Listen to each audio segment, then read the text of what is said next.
Kisku balcony पर खड़ा था। तभी जादुई तितलियां हवा में तैरने लगी ताकि उसका मूड थोड़ा अच्छा हो जाए। तभी वहां वो लड़की यानी हिल आई, जिसके गाल थोड़े लाल थे और उसके हाथ में एक आइसक्रीम थी। उसने कहा तो ये कि वो इसे किसके लिए लाई है, पर किस्क ने एक ही पल में समझ लिया कि असल में तो हिल का खुद इसे खाने का मन था।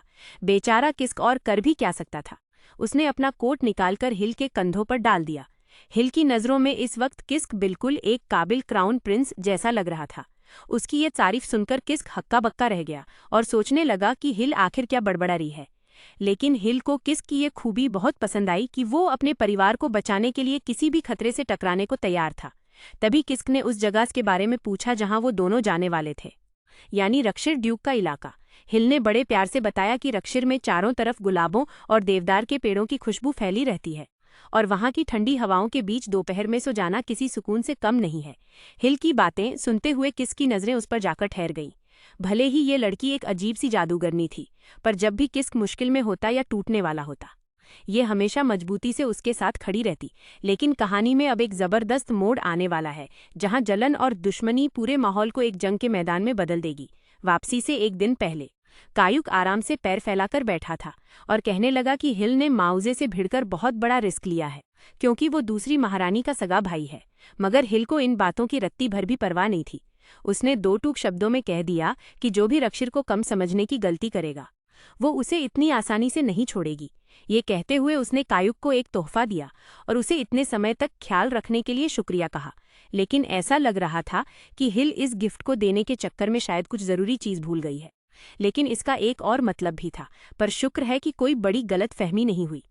शाम होते ही शियल ने मैजिक टेलीपोर्टेशन पोर्टल का एक पूरा प्लान तैयार कर लिया। अब चूंकि इस मॉडल की कीमत काफी कम थी, इसलिए वो चाहती थी कि उसका भाई मिहिल उसे इलाके के बड़े व्यापारियों यानी चैम्बर्स ऑफ कॉमर्स से मिलवाए। ये वही प्लान था जिसे शियल ने डिनर के दौरान सबके सामने रखा था। मिहिल ने तो बिना सोचे समझे तुरंत इसके लिए हाँ कर दी। लेकिन कुछ ही देर बाद रेडिस को अपने भाई का ये फैसला बिल्कुल समझ नहीं आया। उसे लगा कि मैजिक टेलीपोर्टेशन पोर्टल की बात किसी काल्पनिक कहानी जैसी है। उसे डर था कि शियल की इस नादानी की वजह से कहीं मिहिल की बेइज्जती ना हो जाए, क्योंकि लोग पहले ही उसे काफी कमतर समझते थे। पर मिहिल ने बस प्यार से रेडिस के सिर पर हाथ फेरा। एक बड़ा भाई होने के नाते अगर उसके भाई बहन खुश हैं, तो उसे अपनी बेइज्जती की कोई परवाह नहीं है। वो बस यही चाहता था कि रेडिस भी अपनी बहन के इस फैसले में उसका साथ दे। दूसरी तरफ जब ड्यूक ऑब्लॉन ने सुना कि कायोक, जो कभी राजधानी छोड़कर कहीं नहीं जाना चाहता था, अब अचानक ऑफिनियम जाने की बात कर रहा है, तो उन्हें अपनी आंखों पर यकीन नहीं हुआ। इस पर कायोक ने सफाई दी कि लाक्सिया फैमिली का करीबी होने के नाते वो वहां ऑब्लॉन फैमिली को रिप्रेजेंट करना चाहता है। कायोक की शर्त ये थी कि उसके दादाजी उसे क्या फैमिली के बिजनेस प्रोजेक्ट्स के साथ ऑफिनियम जाने की इजाजत दे दें। इसका मतलब ये भी था कि वो काफी लंबे समय तक घर नहीं लौट पाएगा और उसे कंस्ट्रक्शन के क्षेत्र में काफी मुश्किलें उठानी पड़ेंगी। पर कायोक के चेहरे पर बस एक मुस्कान थी। उसने अपना फैसला कर लिया था। इसके बाद उसने शियल का दिया हुआ तोहफा अपने दादाजी को सौंप दिया। लाक्सिया खानदान के उन कीमती रत्नों की मदद से अब ऑब्लॉन मेंशन में चाय की वही पुरानी खुशबू फिर से लौट आई थी, जिसे महसूस करके पुरानी यादें ताज़ा हो गईं। यह शियल की तरफ से दिया गया एक और जबरदस्त सरप्राइज था। कायोके, जो ओब्लॉन परिवार के बाहर शायद ही किसी को पसंद करता था, उसने पहली बार किसी बाहरी इंसान को अपनी मान्यता दी थी। और यह सब न केवल शियल की समझदारी, बल्कि उसकी शानदार पर्सनैलिटी की वजह से मुमकिन हुआ था। अगले दिन किस्क भी पूरी तरह तैयार हो गया ताकि वह लाक्सिया के साथ वापस अपने इलाके की ओर जा सके। शाही गार्ड होने के नाते नोवा ने रेडिस जैसे नए ट्रेनी का ध्यान तुरंत अपनी तरफ खींच लिया। जब आखिरकार जुदा होने का वक्त आया तो कायोके के चेहरे पर साफ उदासी दिख रही थी। वह शियल को जाने नहीं देना चाहता था, पर उसे यकीन था कि वे दोनों बहुत जल्द फिर से मिलेंगे। जैसे ही बग्घी तैयार हुई और शियल जाने के लिए मुड़ी, तभी अचानक उसका हाथ थाम लिया गया। यह देखकर दोनों एक दूसरे को हैरानी से देखने लगे। तभी किस्क ने फौरन बात संभालते हुए कहा कि वह शियल का स्टूडेंट है और यह तो बस एक जरूरी शिष्टाचार है। यह सुनकर कायोके भी पीछे नहीं हटा। उसने पलटकर कहा कि शियल ओब्लॉन ड्यूक परिवार की खास मेहमान है, इसलिए वह भी बस अपनी तमीज दिखा रहा है। शियल को समझ नहीं आ रहा था कि ये दोनों छोटे बच्चे आखिर कर क्या रहे हैं। फिर उसने बीच बचाव करके दोनों को अलग किया। बग्घी में बैठने के बाद कायोके ने शियल के पास आकर धीरे से उस तोहफे का असली मतलब समझाया। उसने बताया कि अगर कोई तोहफा अपने पार्टनर के अलावा किसी और को दिया जाए, तो उसका मतलब होता है कि मैं तुम्हें अपना बनाना चाहता हूँ। शियल को तुरंत समझ आ गया कि एक मासूम लड़के को छेड़ने का अंजाम क्या होता है। कायोके ने उसे एक हल्का सा किस किया, जिससे शियल इतनी हैरान रह गई कि उसकी उंगलियां तक जैसे सुन्न पड़ गईं। हालांकि शियल का ऐसा कोई इरादा नहीं था, पर उसे मानना पड़ा कि यह राजधानी वाकई कमाल की जगह है, जिसने जाते जाते भी उसके दिमाग में एक हलचल पैदा कर दी। और इसी तरह देखते ही देखते वक्त पंख लगाकर उड़ गया। वो मर्चेंट चैम्बर पहुंच जाता है, क्योंकि उसका प्लान अब शुरू होने वाला था। अब वक्त आ गया था उस रेनबो ब्रिलियंस नेकलेस को दुनिया के सामने लाने का। 80 साल बाद इस कीमती हार को हकीकत में देखकर वहां के कारीगरों के होश उड़ गए और सब इसे पाने के लिए बड़ी से बड़ी कीमत देने को तैयार थे। हालांकि ये हार लायन भाई ने खास तौर पर उसके लिए बनवाया था और वो इसे बेचने में काफी हिचकिचा रही थी। लेकिन अपने परिवार की पुरानी शान और पहचान को वापस लाने के लिए हिल के पास इसके अलावा कोई और रास्ता नहीं था। इधर ये जीनियस लड़की एक साथ दो मेल लीड्स के निशाने पर थी। तभी दूसरी तरफ लाक्सिया के खिलाफ एक बड़ी साजिश रची जा रही थी। कुछ वक्त पहले ड्यूक कर्ट परिवार का स्कालांदो गुस्से से आगब बूला हो था, क्योंकि यूरोपा एक मामूली से शापित बॉक्स भी ठीक से नहीं छुपा पाई थी। वो औरत अब पूरी तरह टूटने वाली थी। अगर उसे कासाडिन को राजा बनते हुए नहीं देखना होता तो वो अपने पिता के साथ कभी काम नहीं करती। लेकिन अब सब कुछ खत्म हो चुका था। ये देखकर माउजे अपनी बहन को दिलासा देता है और कहता है कि वो महल में रहकर कासाडिन का ख्याल रखेगा। लेकिन कालांदो को तो बस उस मिशन की चिंता थी जो उसने लाक्सिया के इलाके में शुरू किया था, भले ही वो 5 सबसे बड़े ड्यूक्स में से एक था। फिर भी कालांदो उस जमीन को हर हाल में हथियाना चाहता था। पिता के रसूख के सामने माउजे को अपनी भावनाओं को दबाना पड़ा। बस उसे इस बात की हैरानी थी कि उसके पिता ने अचानक बिल्ली पालना कब से शुरू कर दिया। उधर लाक्सिया की हवेली में बाकी बड़े घरानों के मुकाबले एक अलग ही सुकून और गर्माहट थी। ये जगह किस के रहने के लिए तैयार की गई थी। भले ही मैक्सिम ने किस के लिए सिर्फ 1 साल का वक्त मांगा था, पर अब किस्क आखिरकार अपनी आंखों से उस खूबसूरत नज़ारे को देख पा रहा था जिसके बारे में हिल हमेशा बताया करती थी। मिशेल और सियर दोनों हैरानी से दरवाजे की तरफ देखते हैं। तभी एक बूढ़ा आदमी अंदर भागता हुआ आता है और सीधे घुटनों के बल गिर जाता है। वो गिड़गिड़ाते हुए माइनिंग यानी खनिजों की खुदाई बढ़ाने की भीख मांगने लगता है। ये देखकर मिशेल तुरंत उसे सहारा देकर उठाती है। असल में ये लॉर्ड रेनर हैं, जो थोड़े ज्यादा ही परेशान और जल्दबाजी में लग रहे थे। वो ब्रुकलिन मर्चेंट ग्रुप के सीईओ हैं। रेनर को अच्छी तरह पता है कि साम्राज्य ने खनिजों पर सख्त कंट्रोल रखा हुआ है, लेकिन उनका मर्चेंट ग्रुप इस वक्त भारी मुसीबत में फंसा है और उन्हें कोई और रास्ता समझ नहीं आ रहा था।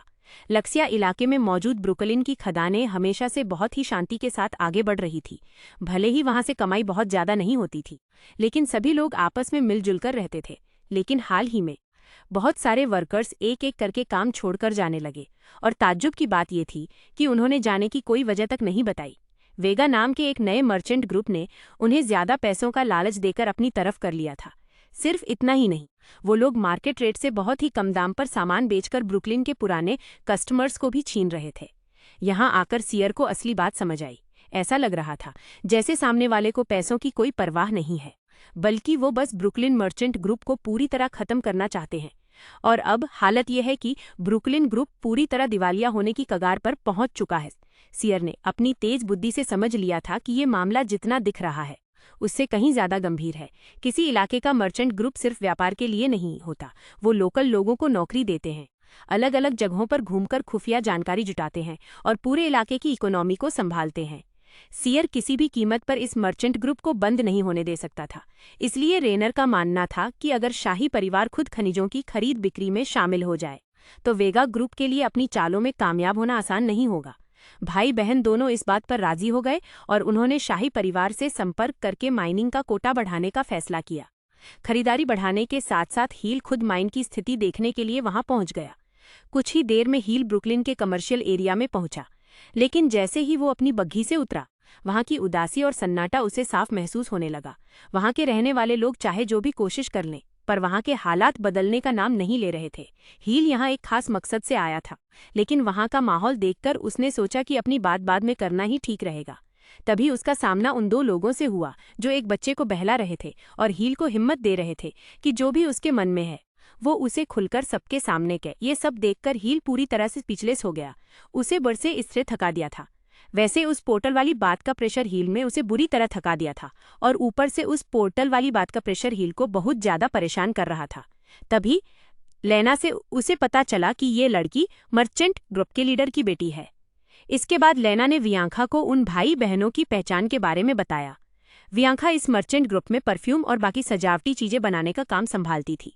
तभी लेना को अचानक याद आया कि आज मर्चेंट ग्रुप की रेगुलर मीटिंग का दिन है और उसने ड्यूक हील को भी उसमें शामिल होने के लिए कहा, लेकिन हील को ऐसी मीटिंग्स में कोई दिलचस्पी नहीं थी। इसलिए उसने मना कर दिया और वियांका के साथ वहीं रुककर आसपास घूमने का फैसला किया। थोड़ी देर बाद वो दोनों वियांका के स्टूडियो पहुंचे, जो उसके बनाए हुए बेहतरीन परफ्यूम से भरा हुआ था। हील ने मेज पर रखी एक बोतल उठाई और उसे हल्का सा दबाया, जिससे एक बहुत ही हल्की और प्यारी खुशबू चारों तरफ फैल गई।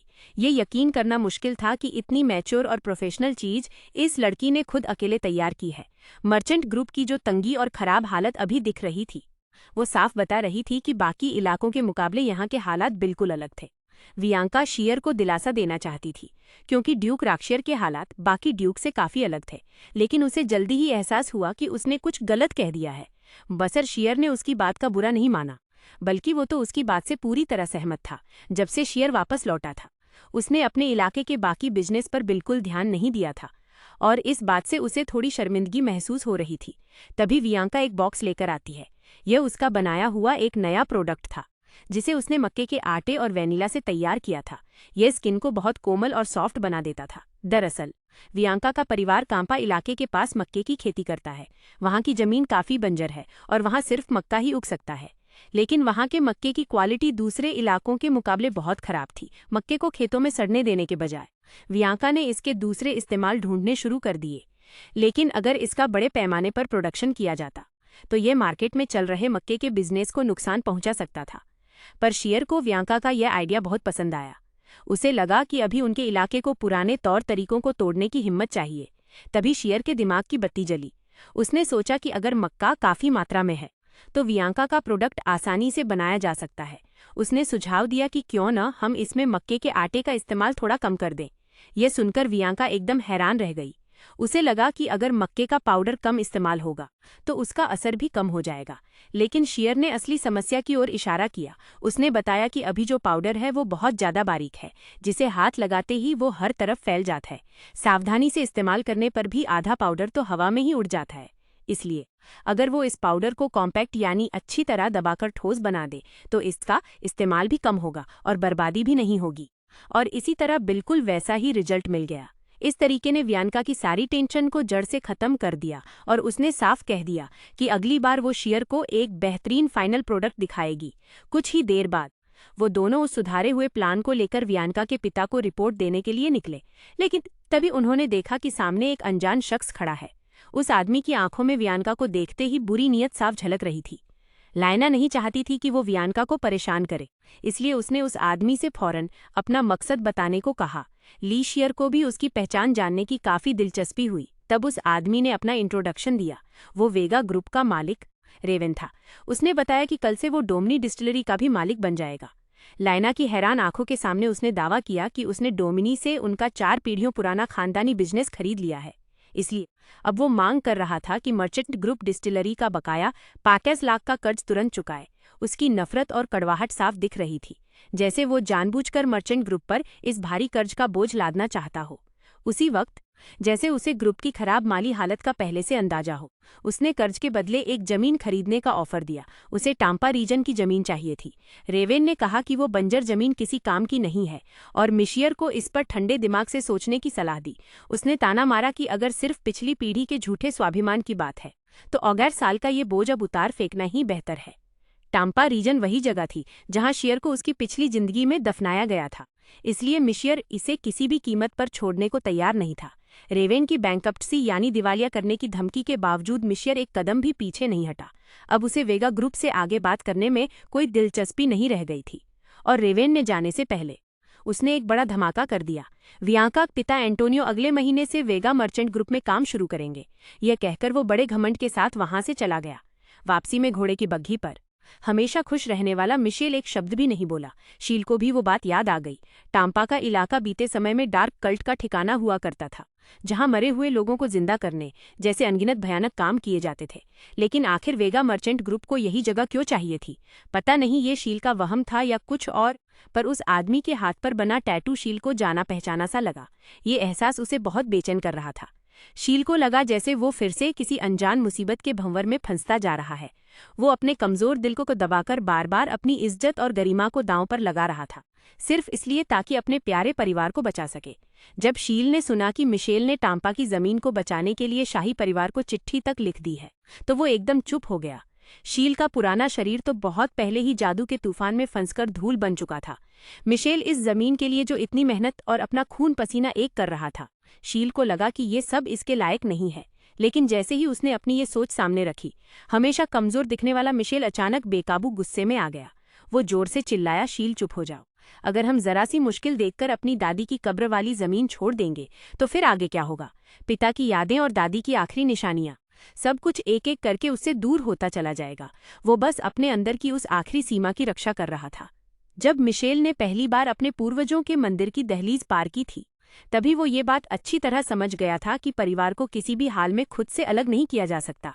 इसीलिए उसने शील से ये विनती की, आगे से ऐसी बातें कभी मत करना। शीयर के पास कहने के लिए हजारों शब्द थे, लेकिन वो कुछ कह नहीं पाया। जैसे जैसे समय बीतता गया, उसका पछतावा और भी गहरा होता गया।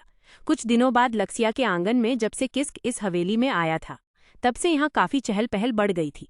लेकिन ये रौनक नौकरों की वजह से नहीं थी। शाही परिवार के आने की खबर सुनकर रिपोर्टर्स और आम लोगों का दिमाग जैसे खराब हो गया था। हवेली के शूरवीर भी इस भीड़ को संभालने में नाकाम हो रहे थे। तभी पीछे से एक आवाज आई, क्योंकि पिछले कुछ दिनों से उसे शीयर कहीं दिखाई नहीं दिया था। मेडिटेशन की प्रैक्टिस करते करते वो लगभग सो ही गया था। इस पर शीयर ने उसे मेडिटेशन की अहमियत समझाई कि मैना इकट्ठा करने के लिए यह कितनी जरूरी प्रोसेस है। तभी नोवा भी वहां पहुंच गई। हवा में बदलाव की वजह से उसके चेहरे पर थोड़ी बेचैनी साफ दिख रही थी। वैसे देखा जाए तो अभी हवेली में कोई पर्सनल हीलर नहीं था। तभी शीयर को एक आइडिया आया कि वियांका का नया प्रोडक्ट यहाँ काम आ सकता है। हालांकि वो प्रोडक्ट अभी डेवलपमेंट स्टेज में ही था। यह सोचकर शीयर को थोड़ा स्ट्रेस महसूस होने लगा।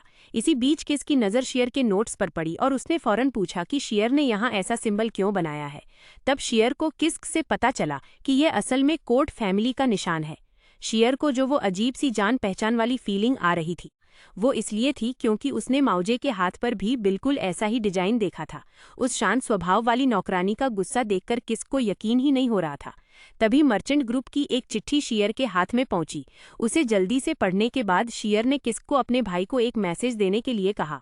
उसे फौरन मर्चेंट ग्रुप की तरफ निकलना था।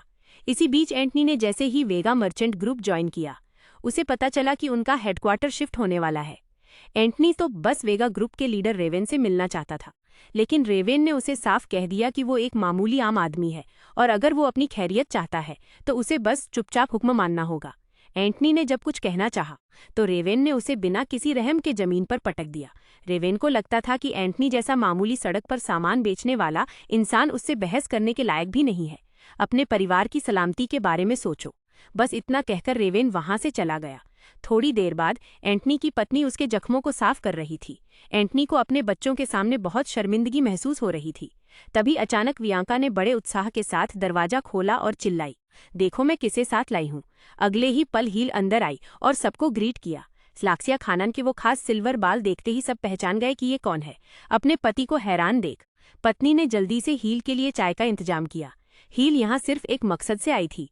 उसने सुना था कि एंटनी ने वेगा मर्चेंट ग्रुप ज्वाइन कर लिया है, लेकिन उसे ब्रुकलिन की खराब माली हालत वाली बात पर बिल्कुल यकीन नहीं था। भले ही दुनिया एंटनी को गलत समझ ले, लेकिन एक बेटी अपने पिता की रग रग से वाकिफ होती है। हील ने सीधे मुद्दे की बात पूछी कि क्या वेगा मर्चेंट ग्रुप ने उसे धमकी दी है। तब जाकर एंटनी ने पूरा सच बताया कि कैसे पहले उन्होंने उसे मोटी सैलरी का ऑफर देकर फंसाने की कोशिश की और जब उसने मना किया तो उसके परिवार को ढाल बनाकर उसे मजबूर कर दिया। सच बताते हुए एंथनी काफी गुस्से में लग रहा था। उसने ड्यूक के महल में न जाने कितनी बार चिट्ठियां भेजी थी, लेकिन उस वक्त मिशेल अपनी फैमिली हेड की अंगूठी खो जाने की वजह से बिल्कुल बेबस थी। बार बार मदद मांगने के बाद भी जब कोई जवाब नहीं मिला तो एंथनी पूरी तरह से निराश हो गया था। उसे समझ नहीं आ रहा था कि आखिर लेडी मिशेल यहाँ किस मकसद से आई है, लेकिन वो किसी भी कीमत पर अपने परिवार की जान दांव पर नहीं लगाना चाहता था। इधर मिशेल ने अपनी सफाई देने के लिए बातें तो तैयार कर रखी थी, लेकिन उसके हल्के लफ्ज उन लोगों की पुरानी तकलीफों को छिपा नहीं पा रहे थे। तभी मिशेल ने अपनी फैमिली की तरफ से एक पक्का वादा किया कि लाक्सिया फैमिली हर हाल में ब्रुकलिन मर्चेंट ग्रुप को बचाएगी, और इस पूरी बाजी को पलटने का जरिया वही चीज थी जो वियांका ने उसे दी थी, अपनी मासूमियत के पीछे गहरी चालें चलने वाली। इस लेडी ने आखिरकार अपना जादुई टैलेंट दिखा ही दिया। उस आग को बुझाने के चक्कर में असली गुनहगार तो सबके सामने आ गया। लेकिन वहां फैली उस अजीब सी बैंगनी रोशनी ने पूरे मामले को एक बार फिर रहस्य के काले बादलों में घेर लिया। दूसरी तरफ एक अंधेरे कमरे में रेवन एक सीक्रेट लेटर लिख रहा था। कंपाई इलाके को हड़पने का उसका प्लान बिल्कुल सही पटरी पर था। 1 साल पहले तक वो बस एक मामूली सा भटकता हुआ सिपाही था, लेकिन ये तो माउजे का कमाल था जिसने वादा किया था कि अगर ये काम पूरा हो गया तो वो इस मामूली शख्स को रातों रात एक रईस खानदान का हिस्सा बना देगा। रेवन जानता था कि जैसे ही ब्रुकलिन मर्चेंट ग्रुप दिवालिया होगा, ड्यूक की फैमिली का पूरी तरह खत्म होना तय है। ये सोचते हुए वो बड़े आराम से पैर फैलाकर बैठ गया और अपने बड़े इनाम के सपने देखने लगा। कुछ दिनों बाद जब मिशेल सुकून से अपनी कॉफी पी रही थी, तभी लेना हड़बड़ाती हुई वहां पहुंची। जो खबर वो लाई थी वो हैरान करने वाली थी। सामान के ऑर्डर्स इतने ज्यादा बढ़ गए थे कि उन्होंने पिछले पूरे साल की सेल्स का रिकॉर्ड तोड़ दिया था, और ये सब मुमकिन हुआ था दिन रात एक करने वाली वियांका की मेहनत की वजह से। लेकिन तभी मोंटे का सबसे बड़ा दवा व्यापारी जब खुद एक्सक्लूसिव पार्टनरशिप का ऑफर लेकर आया, तो इस बड़ी खुशखबरी को सुनकर लाइने खुशी के मारे वहीं ढेर हो गया। असल में कुछ ही दिन पहले वियांका के सुधारे हुए प्रोडक्ट्स की आधिकारिक तौर पर बिक्री शुरू हुई थी। इससे पहले जब नोवा ने इन्हें इस्तेमाल किया था तो उसका फीडबैक भी बहुत शानदार रहा। आमतौर पर डांसर्स जो कवच पहनते हैं वे काफी खुरदरे और चुभने वाले होते हैं, लेकिन वियांका के बनाए सामान ने उस तकलीफ को पूरी तरह दूर कर दिया था। यह बात सुनते ही हिल के दिमाग में तुरंत प्रमोशन का एक आइडिया आया। कुछ ही समय बाद लेक्सिया के इलाके में किस्क के आने का इंटरव्यू शुरू हुआ। वहां की ताजी हवा और गुलाबों की हल्की खुशबू से किस्क बहुत खुश नजर आ रहा था। लेकिन तभी किस्क थोड़ा सा झिझका और वो लाइनें बोलने लगा जो हिल ने उसके लिए तैयार की थी। उसने बताया कि ड्यूक के महल में तैयार किए गए प्रोडक्ट्स इस्तेमाल करने में बहुत बेहतरीन है। शाही परिवार की तरफ से मिली इस गारंटी ने वियांका के प्रोडक्ट्स को रातों रात पूरे साम्राज्य के कोने कोने में मशहूर कर दिया। दूसरी तरफ लगातार कई दिनों तक ओवरटाइम काम करने की वजह से वियांका की आंखों के नीचे काले घेरे पड़ गए थे। उसे डर था कि कहीं उनके ग्रुप में वेगा मर्चेंट ग्रुप का कोई जासूस न घुस आया हो, इसीलिए वह सारा काम अकेले ही निपटा रही थी। वियांका की यह हालत देखकर हिल बहुत ज्यादा परेशान हो गया, क्योंकि उसे पता था कि अगर ऐसा ही चलता रहा तो वह जल्द ही बीमार पड़ जाएगी। हिल का हमेशा से यह मानना रहा है कि एक व्यापारी का असली गर्व वैल्यू क्रिएट करने में है, और वियांका ने अपना फर्ज बखूबी निभाया था। अब उसे बस चैन की नींद और आराम की जरूरत थी। इसके कुछ ही समय बाद एंटोनमेंट ने टेबल पर 4 मिलियन गोल्ड कॉइन्स का ढेर लगा दिया, और देखते ही देखते ब्रुकलिन का सारा कर्ज एक झटके में उतर गया। वेन को अपनी आंखों पर यकीन नहीं हो रहा था। जब उसने सुना कि एंथोनी अब भी ब्रुकलिन में ही रुकने वाला है तो गुस्से के मारे उसका माथा ठनकने लगा।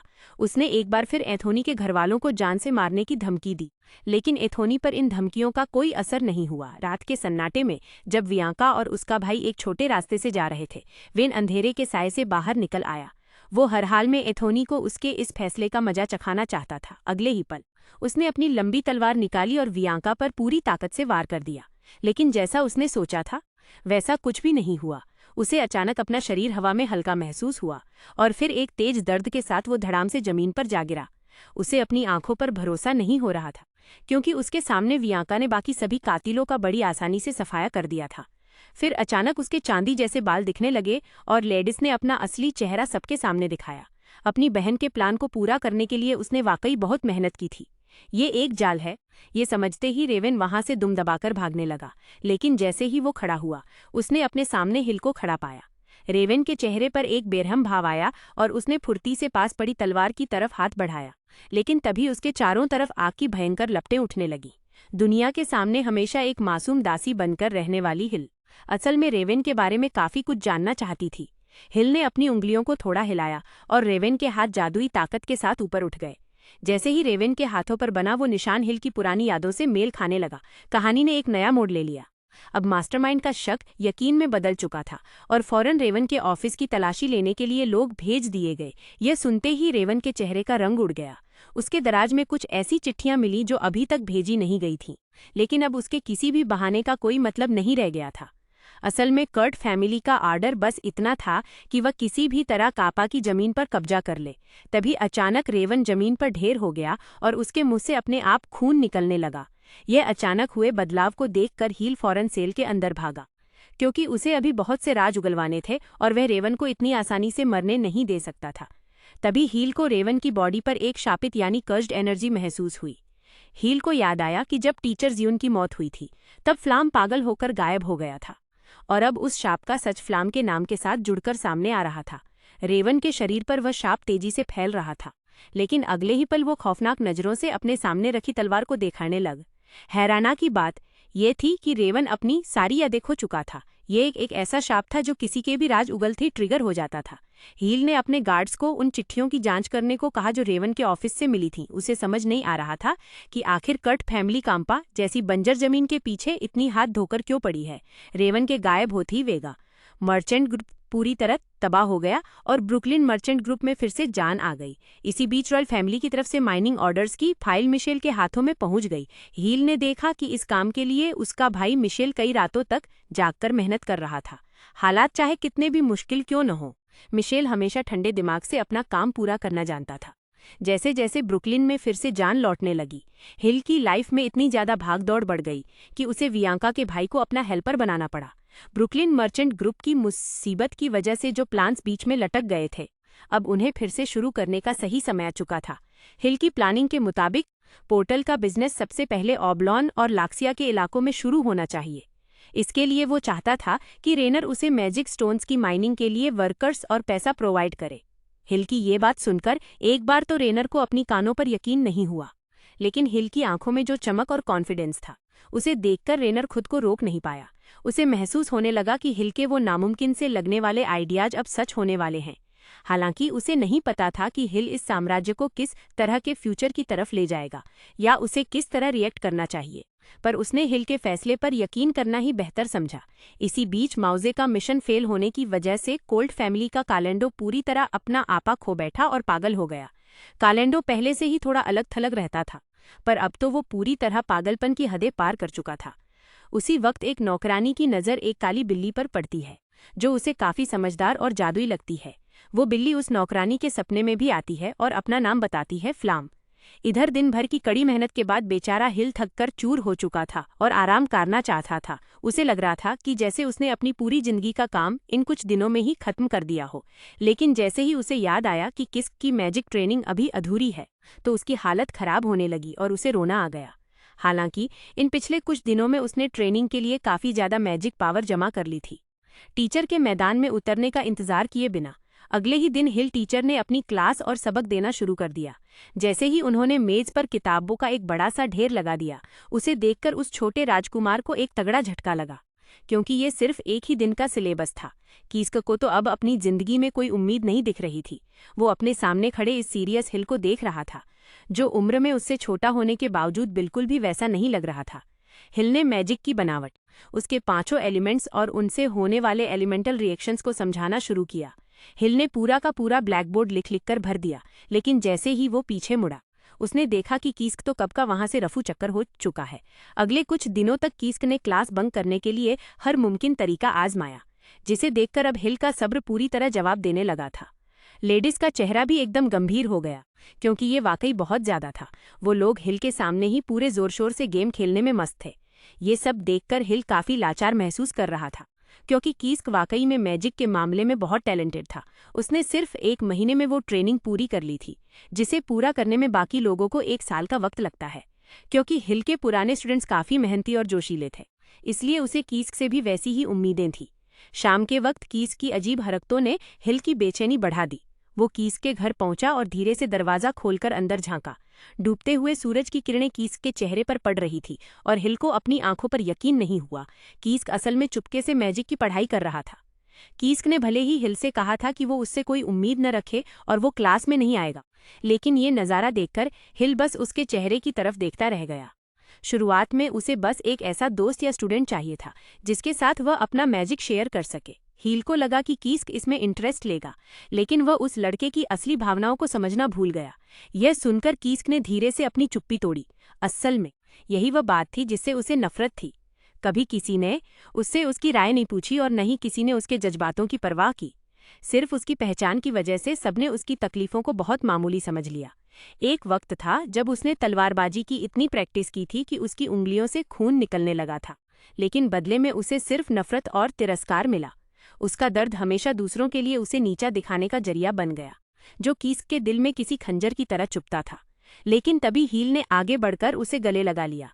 तब जाकर हील को उस लड़के के दिल में दबे उस गहरे डर का एहसास हुआ। यह देखकर सब हैरान रह गए कि मरे हुए लोगों को वापस लाने वाले उस डार्क मैजिक पर खुद हील की शिक्षाओं के निशान थे। जब सारी सच्चाई सामने आई तो पता चला कि जो फ्लाम पहले पागलों की तरह हील की हिफाजत करना चाहता था, आज वही हील के खिलाफ खड़ा हो चुका है। कुछ समय पहले कीस्क ने अपना दिल खोलकर रख दिया था और उसकी इसी कमजोरी को देखकर हील का दिल भर आया। अब चाहे कुछ भी हो जाए, हील एक दोस्त के नाते हमेशा उस लड़के के साथ खड़ा रहेगा। इज्जत और हिम्मत की वजह से कीस्क की मैजिक ट्रेनिंग बहुत शानदार चल रही थी। हालांकि कभी कभी वह अपनी हरकतों से हील को हैरान कर देता था, जैसे कि 2 दिन पहले ही उसके फायर मैजिक ने हील के बाल लगभग जला ही दिए थे। जब सब कुछ धीरे धीरे शांत हो रहा था, तभी रॉबिन हड़बड़ी में वहां आया। उसने एक चौंकाने वाली खबर दी कि लाक्षील खानदान के कब्रिस्तान पर किसी ने बहुत ही खतरनाक श्राप दे दिया है। हिल और रेडिस कब्रिस्तान के बीचों बीच खड़े थे। रेडिस यहाँ अपनी माँ को याद करने और उन्हें सम्मान देने आया था, लेकिन उसे अंदाजा नहीं था कि यहाँ उसे ऐसा खौफनाक नज़ारा देखने को मिलेगा। जिस कब्रिस्तान की देखरेख हमेशा समय समय पर की जाती थी, वहाँ रातों रात जमीन के हर इंच पर कंटीली झाड़ियाँ फैल गई थीं। हिल ने अपना हाथ बढ़ाकर मैजिक की आहट महसूस करने की कोशिश की, लेकिन उसे रत्ती भर भी मैना महसूस नहीं हुआ। कीथ हर महीने गार्डन में मैजिक की प्रैक्टिस सिर्फ इसलिए करता था ताकि उसे कुदरत से भरपूर मैजिक मिल सके, लेकिन उसके सामने फैली इस विशाल जमीन में मैजिक का नामो निशान तक नहीं था। अगले ही पल हिल की हथेलियों से एक खौफनाक हवा चली। उसने अपने दाएं हाथ में आग की ताकत को समेटा और देखते ही देखते उन कांटीली झाड़ियों को राख के ढेर में बदल दिया। ये पहली बार था जब उन दोनों ने हिल को इतने बड़े लेवल पर मैजिक का इस्तेमाल करते हुए देखा था। फिर हिल ने अपना बायां हाथ आसमान की तरफ किया। गरजते हुए काले बादलों से मूसलाधार बारिश होने लगी, जिसने उस भयंकर आग को बुझा दिया। ये वो जगह थी जहां हिल के अंकल और भाई रायन हमेशा के लिए सो रहे थे। ये उसके पूर्वजों के आराम करने की जगह थी और हिल यहाँ किसी को भी हाथ लगाने की इजाजत कभी नहीं दे सकता था। तभी हिल की नज़र उस मैजिक सर्कल पर पड़ी जिसे उसने पहले सिर्फ ससरी तौर पर देखा था। उसने गौर किए उस पर खुदे हुए शब्द कुछ जाने पहचाने से लग रहे हैं। हिल का चेहरा एकदम गंभीर हो गया। ये मरे हुए लोगों को वापस लाने के लिए जिंदगियों की बलि देने वाला मैजिक था। सारा मैना छीन लिए जाने की वजह से झाड़ियां सूख गई थी और जमीन में दरारें पड़ गई थी। हिल को अचानक एहसास हुआ कि कांपा के साथ जो हुआ उसका ताल्लुक भी इसी से हो सकता है। वो पुरानी यादें हिल के दिमाग में कौंधने लगी। ये वही लिखावट थी जो उसने कभी बड़े ध्यान से फ्लैम को सिखाई थी, लेकिन यहाँ ब्लैक मैजिक के लिए इसका इस्तेमाल क्यों किया गया है? आखिर ये फ्लैम असल में है कौन?